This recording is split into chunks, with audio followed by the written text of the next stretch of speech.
Page 145, Book 3, Chapter 3. On the first or second day of August, I got a horse and cart and set out for the high country to visit the widow Stevens. The wheat harvest was over, and here and there along the horizon I could see black puffs of smoke from the steam thrashing machines. The old pasture land was now being broken up into wheat fields and cornfields. The red grass was disappearing, and the whole face of the country was changing. There were wooden houses where the old sod dwellings used to be, and little orchards, and big red barns. All this meant happy children, contented women, and men who saw their lives coming to a fortunate issue. The windy springs and the blazing summers, one after another, had enriched and mellowed that flat tableland. All the human effort that had gone into it was coming back in long, sweeping lines of fertility. The changes seemed beautiful and harmonious to me. It was like watching the growth of a great man or of a great idea. I recognized every tree and sandbank and rugged draw. I found that I remembered the conformation of the land as one remembers the modeling of human faces.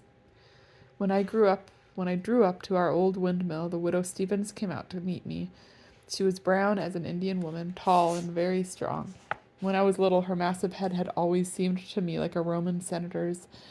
I told her at once why I had come. "You'll stay the night with us, Jimmy? I'll talk to you after supper. I can take more interest when my work is off my mind. You've no prejudice against hot biscuit for supper? Some have these days." While I was putting my horse away, I heard a rooster squawking. I looked at my watch and sighed. It was 3 o'clock, and I knew that I must eat him at 6. After supper, Mrs. Stevens and I went upstairs to the old sitting room, while her grave, silent brother remained in the basement to read his farm papers. All the windows were open. The white summer moon was shining outside. The windmill was pumping lazily in the light breeze.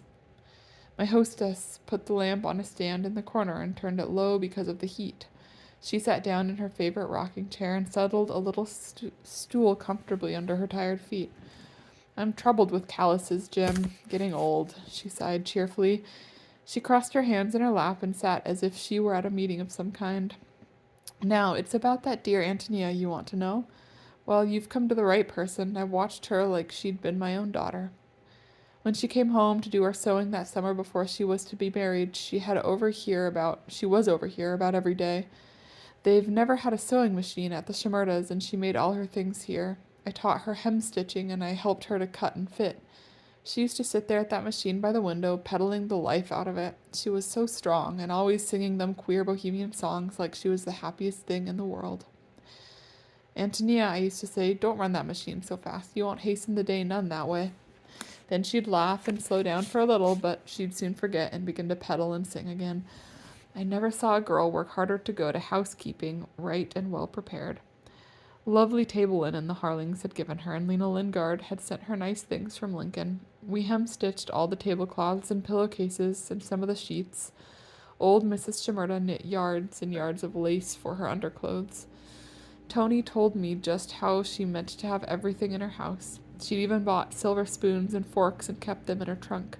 She was always coaxing Brother to go to the post office. Her young man did write her real often from the different towns along his run. The first thing that troubled her was when he wrote that his run had been changed and they would likely have to live in Denver. "I'm a country girl," she said, "and I doubt if I'll be able to manage so well for him in a city. I was counting on keeping chickens and maybe a cow." She soon cheered up, though. At last she got the letter telling her when to come. She was shaken by it. She broke the seal and read it in this room. I suspected then that she had begun to get faint-hearted, waiting, though she had never let me see it. Then there was a great time of packing. It was in March, if I remember rightly, and a terrible muddy, raw spell, with the roads bad for hauling her things to town.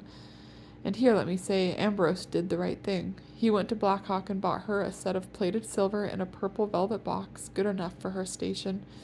He gave her $300 in money. I saw the check. He'd collected her wages all those first years she worked out, and it was but right. I shook him by the hand in this room. "You're behaving like a man, Ambrose," I said, "and I'm glad to see it, son." 'Twas a cold, raw day. He drove her and her 3 trunks into Black Hawk to take the night train for Denver.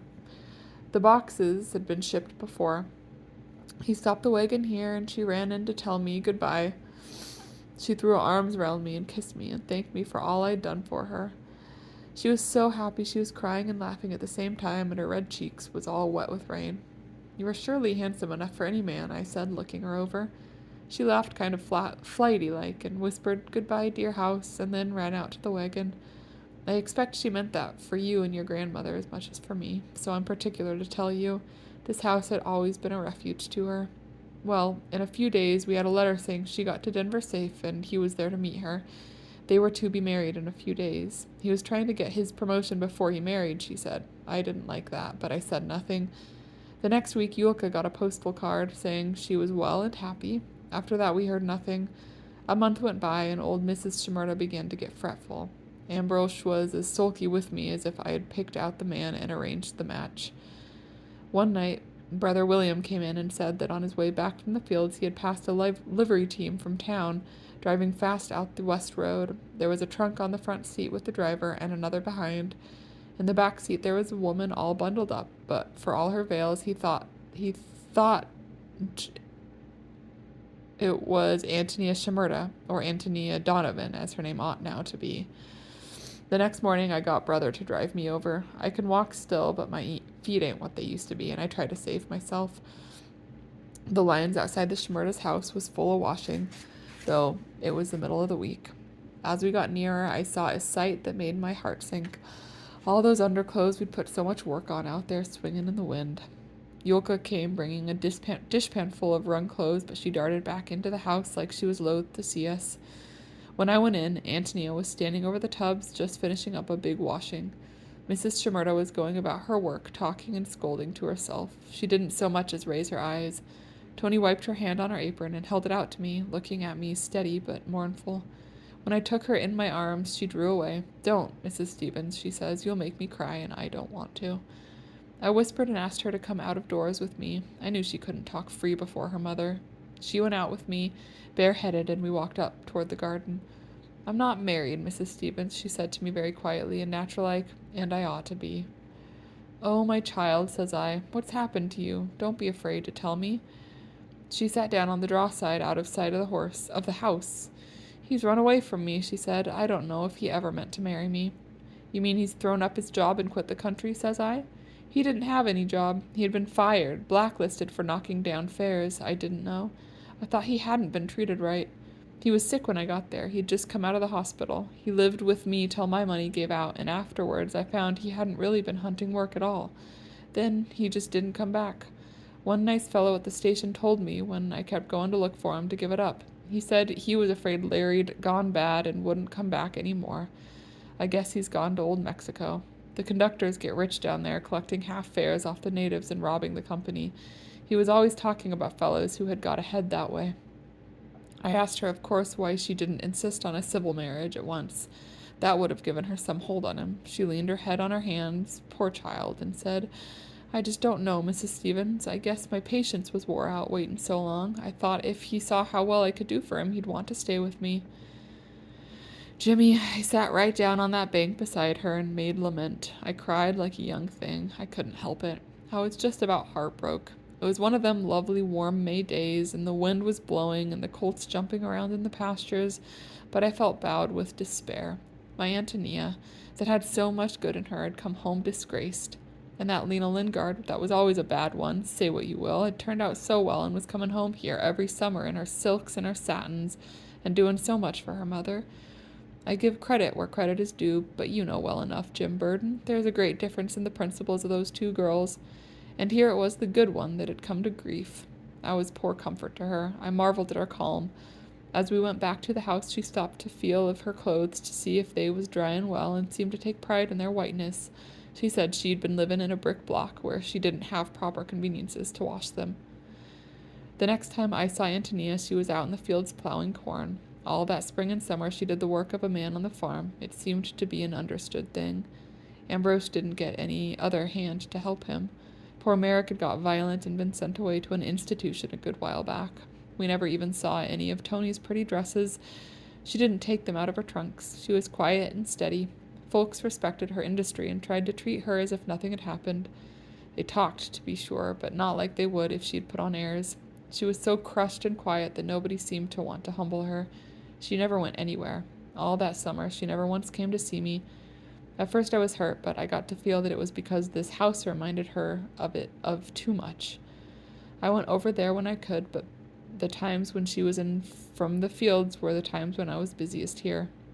She talked about the grain and the weather as if she'd never had any other interest, and if I went over at night, she always looked dead weary. She was afflicted with toothache, one tooth after another ulcerated, and she went about with her face swollen half the time. She wouldn't go to Black Hawk to a dentist for fear of meeting people she knew. Ambrose had got over his good spell long ago and was always surly. Once I told him he ought not to let Antonia work so hard and pull herself down. He said, if you put that in her head, you better stay home. And after that I did. Antonia worked on through harvest and thrashing, though she was too modest to go out thrashing for the neighbors, like when she was young and free. I didn't see much of her until late that fall when she began to herd Ambrose's cattle in the open ground north of here, up toward the big dog town. Sometimes she used to bring them over the west hill there, and I would run to meet her and walk north a piece with her. She had 30 cattle in her bunch. It had been dry and the pasture was short, or she wouldn't have brought them so far. It was a fine open fall, and she liked to be alone. While the steers grazed, she used to sit on them grassy banks along the draws and sun herself for hours. Sometimes I slipped up to visit with her when she hadn't gone too far. It doesn't seem like I ought to make lace or knit like Lena used to, she said one day, but if I start to work, I look around and forget to go on. It seems such a little while ago when Jim Burden and I was playing all over this country. Up here I can pick out the very places where my father used to stand. Sometimes I feel like I'm not going to live very long, so I'm just enjoying every day of this fall. After the winter began, she wore a man's long overcoat and boots and a man's felt hat with a wide brim. I used to watch her coming and going, and I could see that her steps were getting heavier.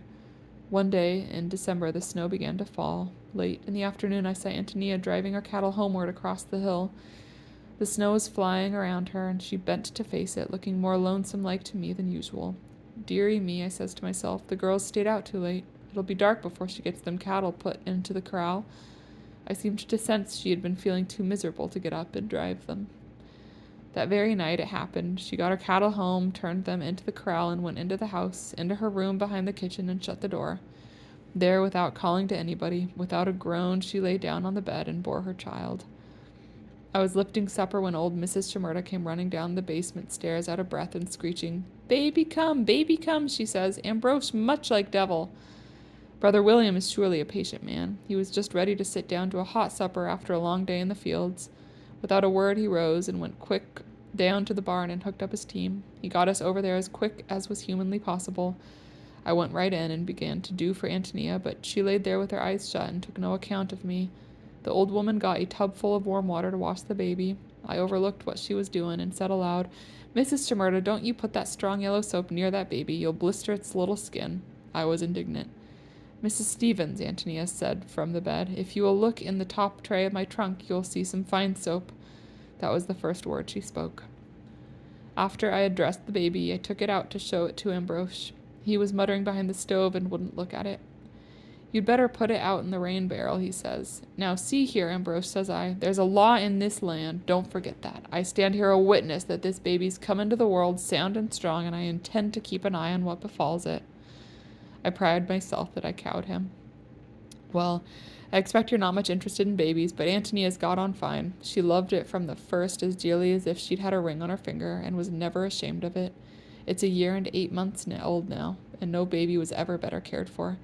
Antonia is a natural-born mother. I wish she could marry and raise a family, but I don't know as there's much chance now. I slept that night in the room I used to have when I was a little boy, with the summer wind blowing in at the windows, bringing the smell of the ripe fields. I lay awake and watched the moonlight shining over the barn and the stacks and the pond and the windmill making its old dark shadow against the blue sky. Chapter 4. The next afternoon I walked over to the Shimerdas. Yulka showed me the baby and told me that Antonia was shocking wheat on the southwest quarter. I went down across the fields, and Tony saw me from a long way off. She stood still by her shocks, leaning on her pitchfork, watching me as I came. We met like the people in the old song, in silence, if not in tears. Her warm hand clasped mine. I thought you'd come, Jim. I heard you were at Mrs. Stevens last night. I've been looking for you all day." She was thinner than I had ever seen her, and looked, as Mrs. Stevens said, worked down, but there was a new kind of strength in the gravity of her face, and her color still gave her that look of deep-seated health and ardor. Still, why, it flashed across me that, though so much had happened in her life and in mine, she was barely 24 years old. Antonia stuck her fork in the ground, and instinctively we walked toward that unplowed patch at the crossing of the roads as the fittest place to talk to each other. We sat down outside the sagging wire fence that shut Mr. Shimerda's plot off from the rest of the world. The tall red grass had never been cut there. It had died down in winter and come up again in the spring until it was as thick and shrubby as some tropical garden grass. I found myself telling her everything, why I had decided to study law and to go into the law office of one of my mother's relatives in New York City, about Gaston Clerick's death from pneumonia last winter, and the difference it had made in my life. She wanted to know about my friends and my way of living, and my dearest hopes. "Of course, it means you are going away from us for good," she said with a sigh, "but that don't mean I'll lose you. Look at my papa here. He's been dead all these years, and yet he is more real to me than almost anybody else. He never goes out of my life. I talk to him and consult him all the time. The older I grow, the better I know him and the more I understand him." She asked me whether I had learned to like big cities. I'd always be miserable in a city. I'd die of lonesomeness. I like to be where I know every stack and tree and where all the ground is friendly. I want to live and die here. Father Kelly says everybody's put into this world for something, and I know what I've got to do. I'm going to see that my little girl has a better chance than ever I had. I'm going to take care of that girl, Jim. I told her I knew she would. "Do you know, Antonia, since I've been away, I think of you more often than of anyone else in this part of the world. I'd have liked to have you for a sweetheart, or a wife, or my mother, or my sister. Anything that a woman can be to a man. The idea of you is a part of my mind. You influence my likes and dislikes, all my tastes, hundreds of times when I don't realize it. You really are a part of me." She turned her bright, believing eyes to me, and the tears came up in them slowly. "How can it be like that when you know so many people, and when I've disappointed you so? Ain't it wonderful, Jim, how much people can mean to each other? I'm so glad we had each other when we were little. I can't wait to tell my little girls. Can't wait till my little girl's old enough to tell her about all the things we used to do. You'll always remember me when you think about old times, won't you? And I guess everybody thinks about old times, even the happiest people." As we walked homeward across the fields, the sun dropped and lay like a great golden globe in the low west. While it hung there, the moon rose in the east as big as a cartwheel, pale silver and streaked with rose color, thin as a bubble or a ghost moon. For 5, perhaps 10 minutes, the two luminaries confronted each other across the level land, resting on opposite edges of the world. In that singular light, every little tree and shock of wheat, every sunflower stalk and clump of snow on the mountain, drew itself up high and pointed. The very clods and furrows in the fields seemed to stand up sharply. I felt the old pull of the earth, the solemn magic that comes out of those fields at nightfall. I wished I could be a little boy again, and that my way could end there. We reached the edge of the field where our ways parted. I took her hands and held them against my breast, feeling once more how strong and warm and good they were, those brown hands, and remembering how many kind things they had done for me. I held them now a long while over my heart. About us it was growing darker and darker, and I had to look hard to see her face, which I meant always to carry with me, the closest, realest face under all the shadows of women's faces, at the very bottom of my memory. "I'll come back," I said earnestly, through the soft, intrusive darkness. "Perhaps you will." I felt rather than saw her smile. "But even if you don't, you're here, like my father, so I won't be lonesome." As I went back alone over that familiar road, I could almost believe that a boy and girl ran along beside me, as our shadows used to do, laughing and whispering to each other in the grass.